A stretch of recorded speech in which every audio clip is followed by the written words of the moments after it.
agora. Olá, aluno, olá, aluna, seja muito bem-vindo, seja muito bem-vinda à nossa primeira aula do módulo 2 de História do Brasil Imperial, ou História do Brasil Império, beleza?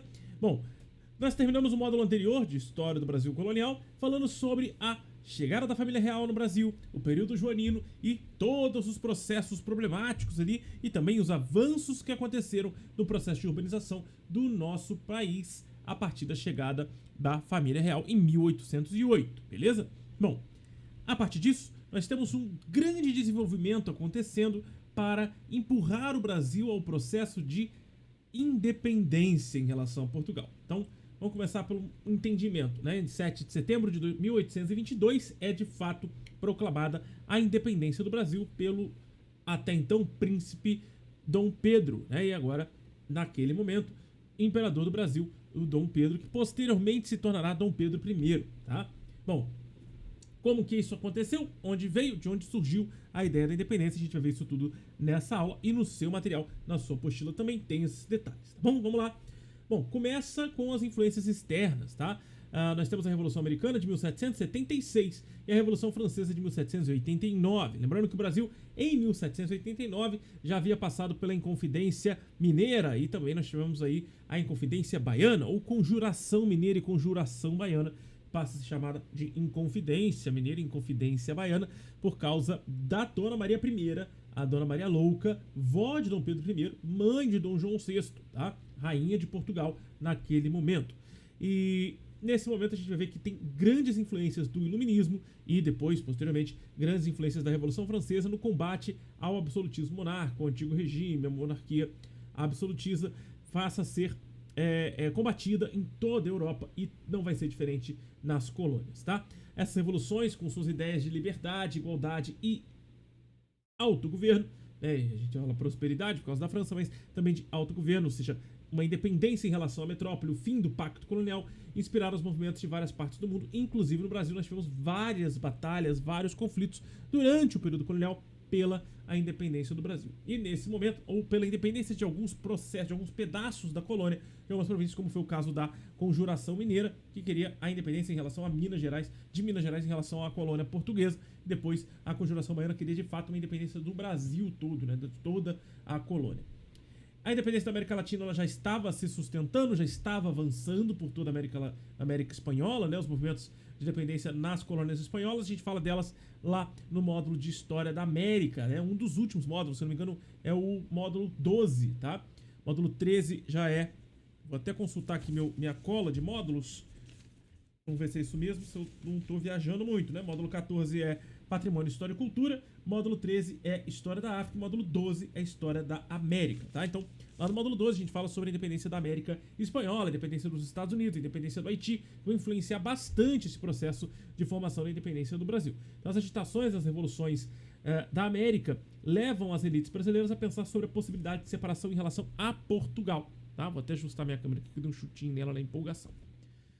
A vinda da família real para o Brasil em 1808 também gera uma influência nessa questão do Brasil se tornar de fato um país independente, não mais uma colônia de um país europeu. A abertura dos portos feita por Dom João VI em 1808 vai abrir o Brasil vai passar a ter uma liberdade comercial um pouco maior, diretamente ligada com outras nações, especialmente com a Inglaterra, que já era uma nação industrializada desde 1750, com um processo de industrialização crescente na Inglaterra. O Brasil passa a comprar, inclusive, produtos manufaturados industrializados de lá, rompendo o pacto colonial que obrigava o comércio exclusivo com Portugal. Isso vai ser feito pelo próprio príncipe regente, né, Dom João VI, lá no período joanino.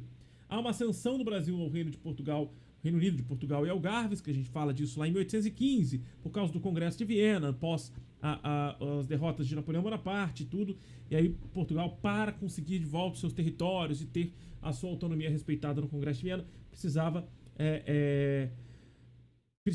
que o rei tivesse em Portugal. Então eles criam todo um esquema político para que o Brasil suba a categoria de Reino Unido a Portugal e Algarves, e assim passa a ter uma maior força política, né, na geopolítica mundial do período pós-napoleônico, logicamente com a capital do reino sendo o Rio de Janeiro, né, que já era capital da colônia e passa a ser capital do Reino Unido de Portugal e Algarves.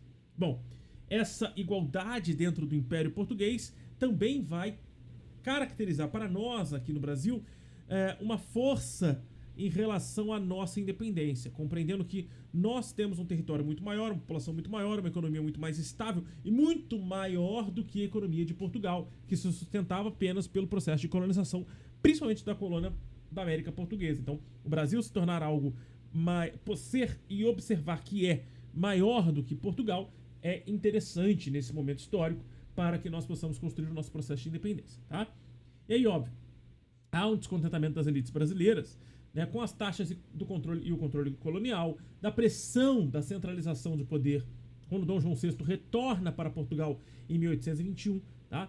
A gente vai falar disso, da Revolução Liberal do Porto de 1820, como que Dom João VI retorna a Portugal. Mesmo com as reformas de Dom João VI, principalmente no Rio de Janeiro, muitos membros da elite brasileira ainda estavam descontentes com o controle gerado pela colônia, pelo metrópole, pelo pacto colonial português, né, sobre a economia brasileira, especialmente nos impostos elevados naquela época. Houve uma pressão de centralização vinda de Portugal, da corte portuguesa em Lisboa, tá, com a Assembleia Política, que vai começar a pressionar para que haja uma maior centralidade de poder, principalmente vindo de Lisboa e não mais do Rio de Janeiro, rebaixando o Brasil novamente ao status de colônia, e não mais mantendo o Brasil com o status de Reino Unido, né, ou de capital do Reino Unido de Portugal. E aí isso vai gerar um forte ressentimento entre as elites brasileiras e as classes portuguesas no Rio de Janeiro, principalmente porque era a capital, né? Então é dali que se envolvia tudo, desenvolvia todo o processo. Bom, temiam perder poder político e econômico aqui no território brasileiro.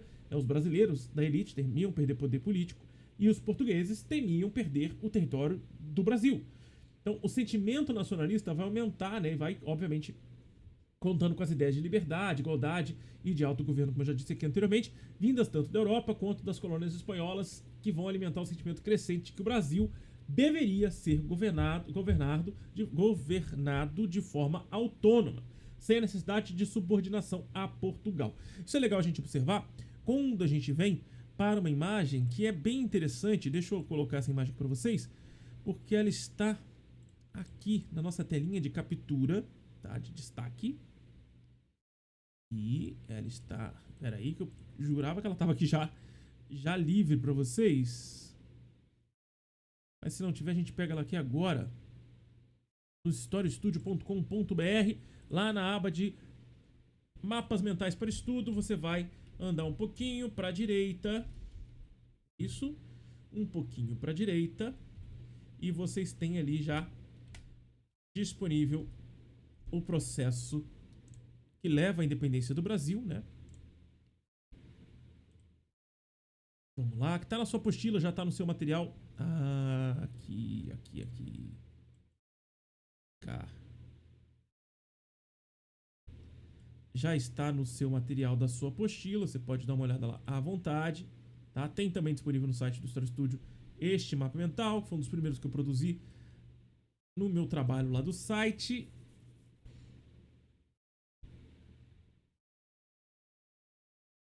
Deixa eu colocar certinho abaixo da moldura. E aqui está para vocês essa informação importantíssima, hein? Importantíssima, sobre a independência do Brasil. Quando a gente pensa nesse processo de independência, óbvio, é um processo. Então, por ser um processo, não é algo que surge magicamente, que acontece de forma mágica, né? De forma ali espontânea, né? Há questões históricas que levam à independência do Brasil. Eu estou aqui olhando para a tela porque eu estou buscando a segunda imagem que compõe a continuidade dessa que vocês já estão vendo na tela aí. Tá na sua apostila, mas eu queria trazer aqui para você também observar, caso você não esteja com a apostila em mãos, né, ou com fácil acesso a este material. Não estou encontrando ela baixada aqui. Pelo site é mais rápido, né? Então lá no Story Studio, ó, você vai lá, é a imagem 7 e imagem 8, ok? Para que a gente possa seguir essa aula e as próximas deste módulo.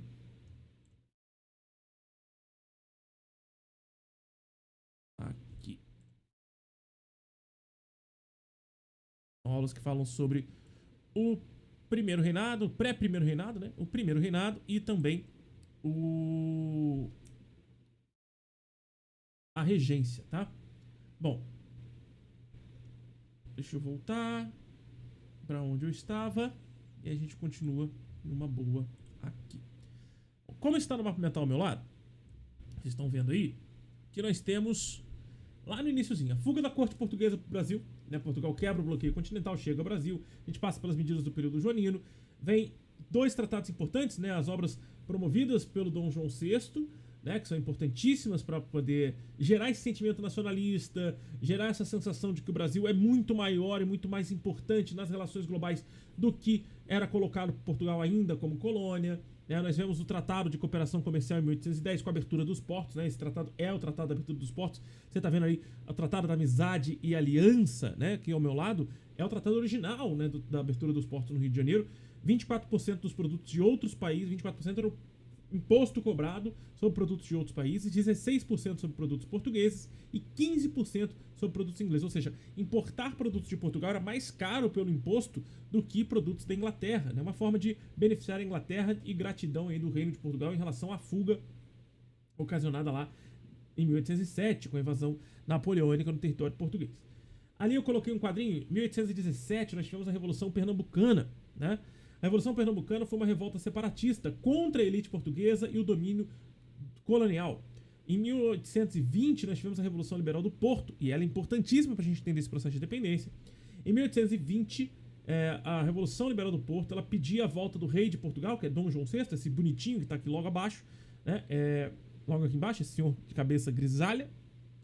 Recolonização do Brasil, ou seja, rebaixamento do Brasil do Reino Unido de Portugal, Brasil Algarves, que você está vendo a bandeira lá no canto, para apenas uma colônia, novamente a colônia. Envio de tropas para a colônia, tropas portuguesas para a colônia, para conter possíveis revoltas como foi a Revolução de Pernambuco, e o fim da administração inglesa no território português, né, e no território geral de Portugal e do Brasil. Obviamente que nós temos ali outras figuras importantes para esse processo de independência acontecer. Em 1820, então, com a Revolução Liberal do Porto, vamos voltar a ela, vamos falar um pouquinho sobre ela. Com a Revolução Liberal do Porto, em Portugal, né, Dom João VI foi pressionado a retornar ao Reino de Portugal, ao território português europeu, né, para novamente implementar uma monarquia constitucional, removendo os poderes absolutos da sua mão, colocando uma monarquia constitucional em prática. E aí Dom João VI retorna a Portugal em 1821, né, deixando seu filho Dom Pedro como regente do Brasil. Olha bem, presta bastante atenção. Ele não rebaixa o Brasil à colônia, ele se nega a rebaixar o Brasil à colônia, coloca o Dom Pedro I, Dom Pedro IV, né, como sendo o príncipe regente do Brasil e ele sendo o rei de Portugal. Ele então coloca o filho num cargo abaixo, inferior ao dele na hierarquia da nobreza, e ele passa a comandar Portugal e deixar os comandos ou boa parte da administração da colônia portuguesa na América nas mãos do filho Dom Pedro I, nesse momento ainda Dom Pedro IV, o príncipe regente. As cortes portuguesas, no entanto, vão exigir também que Dom Pedro retorne a Portugal, porque percebe que a presença de Dom Pedro era uma forma de Dom João VI reafirmar que o Brasil não seria mais colônia, que o Brasil seria então um estado forte, um país independente, um país soberano, e com parceria a Portugal, com uma união, por isso um Reino Unido a Portugal. E percebendo isso, a corte portuguesa, as elites portuguesas em Portugal se negam a permitir que Dom Pedro tivesse tanta independência política e administrativa na colônia, e para eles ainda colônia, né? E por isso retirar o príncipe regente daqui do território brasileiro tornaria mais fácil rebaixar o território brasileiro novamente ao status de colônia, tá? Então essa pressão, essa condição de colônia é muito imposta e anulando aí muitas das autonomias conquistadas desde a chegada da família real em 1808. Quando a gente chega em 1821, então, essa pressão ocasionada vai gerar respostas, inclusive de Dom Pedro I, no dia 9 de janeiro de 1822, né? Aqui no nosso texto, ao lado, eu falo sobre o Príncipe da Independência, né? Esse mapa mental eu desenhei já tem alguns anos. Nós falamos sobre o processo do Príncipe da Independência, Dom João VI voltando a Portugal, deixando Dom Pedro, o seu filho, num lugar. Houve uma disputa muito grande entre o Partido Português e o Partido Brasileiro. Esses dois grupos, né, eram os colonialistas contra os anticolonialistas. Eram os militares enviados para Portugal versus os militares treinados no Brasil. Era o comércio, os comerciantes reais versus os importadores e exportadores. Eram os nobres portugueses contra os latifundiários brasileiros. Era a elite brasileira e o povo brasileiro buscando pela independência contra a elite portuguesa que queria ainda manter dominância no território brasileiro. Existia uma elite portuguesa muito forte, inclusive na capital, principalmente na capital da colônia, no Rio de Janeiro, tá?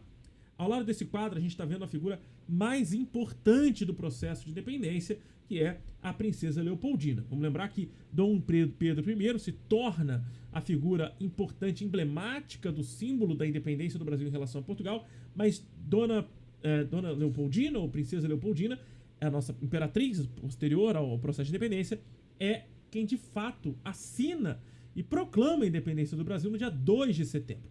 A gente só vai comemorar no dia 7, porque é quando Dom Pedro I chega de fato ao palácio e vai até o Paço Imperial, ali onde hoje fica a Praça 15, e faz a proclamação pública da independência. Mas antes dele se proclamar imperador do Brasil e proclamar a independência do Brasil no dia 7 de setembro, e antes mesmo da Dona Leopoldina assinar a independência do Brasil no dia 2 de setembro, no dia 9 de janeiro, era feriado no Brasil, inclusive, tá? Durante muito tempo foi feriado no Brasil. Dia 9 de janeiro de 1822, então são os caminhos da independência em 1822, veio o dia do fico. Né? Pressionado pelos setores da elite e pela população brasileira, né? Os setores da elite portuguesa pedindo o seu retorno e a população brasileira pedindo que ele ficasse, porque sabiam que se Dom Pedro I ficasse no Brasil, era uma autoafirmação do rei Dom João VI que o Brasil tinha autonomia e independência com o seu filho no poder. E aí, obviamente, existiam correspondências entre o rei de Portugal e o seu príncipe regente, pedindo para que ele fizesse a independência antes que outro fizesse. Pedindo para que ele fizesse a independência do Brasil antes que outros fizessem, porque eles tinham um controle ainda relativo do Brasil. Porque ele sabia que se uma outra parte, uma elite brasileira fizesse a independência do Brasil naquele momento, eles perderiam poderes, eles perderiam as boas relações que Portugal poderia ser gerada ali, e o Dom João VI tinha um carinho pelo Brasil no sentido de ser aqui o lugar onde ele se tornou rei, ser aqui o lugar para onde ele de fato conseguiu criar suas grandes construções, seus grandes projetos de nação, antes de ir embora com todo o ouro do Banco do Brasil, né? Mas foi aqui que ele construiu boa parte do que ele poderia ser, do que poderia ser construído como soberano, como monarca. Então, ele tinha uma certa relação positiva para que o Brasil se tornasse de fato independente. E aí, no dia 9 de janeiro, pressionado por esses setores políticos, tanto de Portugal quanto do Brasil, Dom Pedro vai ao Paço Imperial, vai se recusar a voltar a Portugal e se declara, faz uma declaração ali na varanda do Paço Imperial. Se é para o bem de todos, é felicidade geral da nação, diga ao povo que fico. Esse dia vai ser marcado como dia do fico. Então, o dia do fico é o dia que Dom Pedro I, no dia 9 de janeiro de 1822, de fato declarou: eu não vou embora para Portugal, eu fico. Então, se é para a felicidade de todos e é para o bem de todos, felicidade geral da nação, diga ao povo que eu fico. E ali o dia do fico é estabelecido, e ali, gente, praticamente é proclamada a guerra, né, é declarada a guerra entre Brasil e Portugal pela independência do Brasil, neste momento histórico que é o dia do fico. Esse foi um marco importante no processo de independência, pois representou o rompimento explícito das ordens da corte portuguesa, né? O príncipe regente recusou a corte portuguesa, recusou as ordens da corte portuguesa. Existem outros caminhos que levam até o dia 7 de setembro, né? A gente teve algumas revoltas, algumas revoluções, alguns pedidos de independência ainda em julho no Brasil, ainda nos meses que se seguem, até chegarmos em setembro, né? A gente sabe que no famoso episódio Às Margens do Rio Ipiranga, né, Dom Pedro vai proclamar a independência do Brasil no grito da independência ou morte. Claro que isso é muito mitológico na nossa história, né? O grito de independência ou morte, eu coloco até aqui no nosso mapa mental, mas é um grito mitológico mesmo. A gente não tem certeza que se de fato ele gritou independência ou morte, o que ele levantou no momento. Acredita-se que ele tenha levantado não uma espada como no quadro, né, representativo desse momento, mas a carta que Dona Leopoldina enviou para ele. A princesa Leopoldina enviou a carta falando sobre a situação, né, das elites portuguesas, do envio das tropas portuguesas para o Rio de Janeiro para evitar o processo de independência e como que ela estava sentindo esse medo. E a resposta dele é para que ela faça de imediato a independência do Brasil, para que ela assine de fato a proclamação de independência. Então ela faz a assinatura junto com os ministros, junto com os seus aliados, com os aliados da coroa daquele momento, né, com os aliados de Dom Pedro I, com as pessoas mais fiéis a ele, né, da liderança política. Ela assina o processo de independência, a proclamação de independência. Ele, do Ipiranga, lá em São Paulo, até chegar no Rio de Janeiro, demorou algum tempo. Então, do dia 2 de setembro até o dia 5, né? Até o dia 7, foram quase 5 dias aí.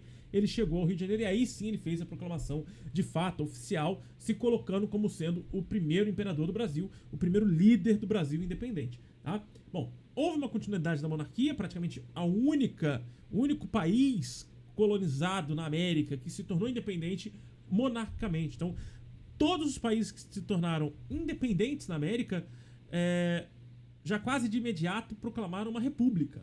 seguindo a linha do que aconteceu nos Estados Unidos em 1773. Aqui nós vamos seguir uma linha lógica de manter a sucessão monárquica. Afinal de contas, era Dom Pedro I, o príncipe regente de Portugal, herdeiro do trono português, herdeiro também do trono da Grécia e de outros lugares. Então ele acaba assumindo, né, uma monarquia, e aí sim, uma monarquia constitucional. Vai ser um pouco complicado essa questão da Constituição, mas é uma monarquia constitucional. Deixa eu ver se no roteiro original tinha isso. Tem. Na próxima aula a gente vai falar sobre a Constituição de 1824, super controversa, super estranha, tá?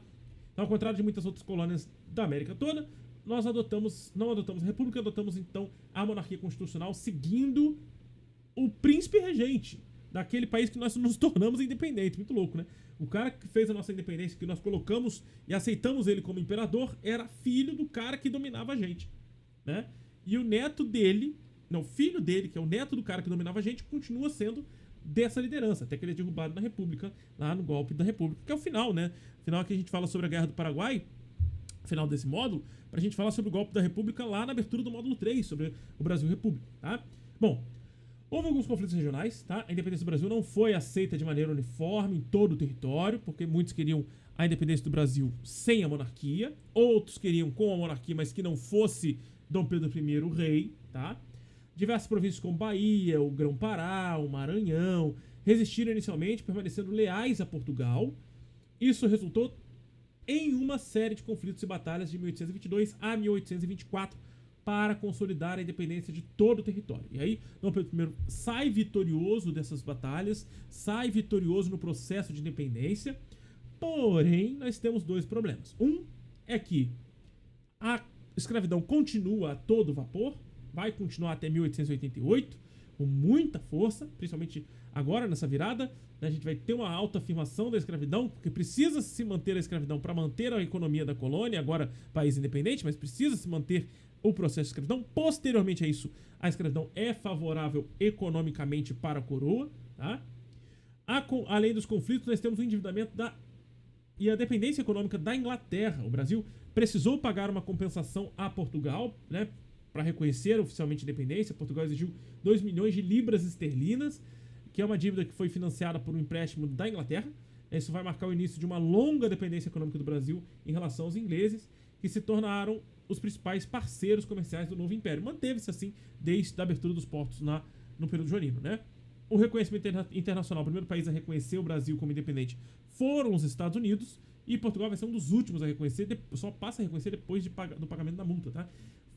A independência do Brasil foi um processo de combinação de fatores externos e internos, incluindo o contexto internacional das revoluções, a pressão das elites locais, a crise do Império Português, as consequências foram profundas, né? O Brasil vai emergir como país independente, embora sob monarquia, com a manutenção de muitas daquelas desigualdades sociais e econômicas do período colonial, porque era muito próximo àquilo que era feito no processo da colonização, tá? Esse é o básico resumo do que foi a independência do Brasil. A nossa apostila tem vários outros detalhes, né? Inclusive os detalhes que eu citei aqui, e esse mapa mental e o próximo. E o outro mapa mental que já está escondidinho embaixo desse, tá? Fala um pouco mais sobre o processo de independência na relação do primeiro reinado. Então, assim, a gente vai falar na próxima aula sobre a Constituição de 1824 e depois, na terceira aula, sobre o período regencial. Mas aqui a gente precisa entender o que foi o governo de Dom Pedro I no primeiro reinado, antes de entrarmos no período regencial. Então, na próxima aula já falamos de Constituição de 1824 dentro do que foi o primeiro reinado, beleza? Pós-independência e tudo que tá nesse mapa mental a gente já entra direto na próxima aula. Valeu, falou!